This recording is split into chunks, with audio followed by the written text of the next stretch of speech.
Pán Dobrovodský, v decembri to bude 4 roky, čo riešite problémy so susedmi. Ako sa začali? Tak v prvom rade chcem povedať, že to, čo sa prihodilo mne a mojej rodine, sa môže prihodiť každému občanovi.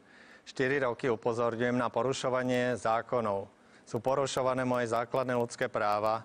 Občania našej ulice sú týraní, terorizovaní, videá, nahrávky sú k tomu všetko možné, ale štát a samospráva nekoná, nič nerobí.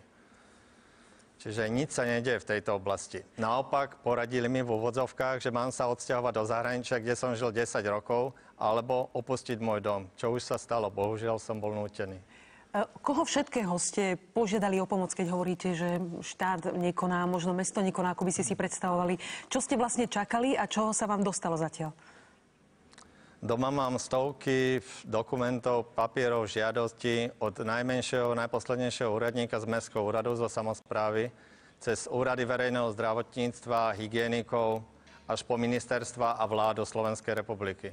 Naposledy som písal otvorený list premiérovi Ficovi v apríli. Žiadal som ho, keďže v Malackách sú porušované naďalej všetky možné zákony, aj ľudské práva, aby on poveril určitých nejakých zodpovedných ľudí, aby dbali na to dodržiavanie zákonov a podobne. No, dnes je september a dodnes neodpovedal. Takisto aj ministrovi Kaliňákovi. Moja krstná mama bola osobne na ministerstve vnútra. 81-ročná žena tam bola prosiť, aby ju vypočuli.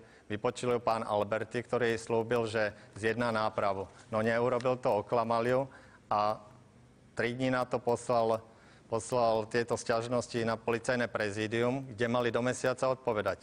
Ani oni neodpovedali, proste sa mi vysmiali v telefóne, čiže nikto nereaguje. Pán Dobrovodský, čiže jediné riešenie vidíte v tom, že sa odsťahujete a, ak si dobre pamätám, požiadali ste o nájomný byt. Áno, bohužiaľ je mi to veľmi ľúto, opustiť môjho chorého 80-ročného otca, ktorý prekonal 2 mozgové príhody, teraz mal takmer 3. No cigáni vyrevovali, že vyženú aj neho alebo ho zabijú, ale viete, polícia v Malackách nikto nič nekoná, čiže nemám inú šancu. Bohužiaľ. Ďakujem pekne, že ste sa zapojili. Dovidenia.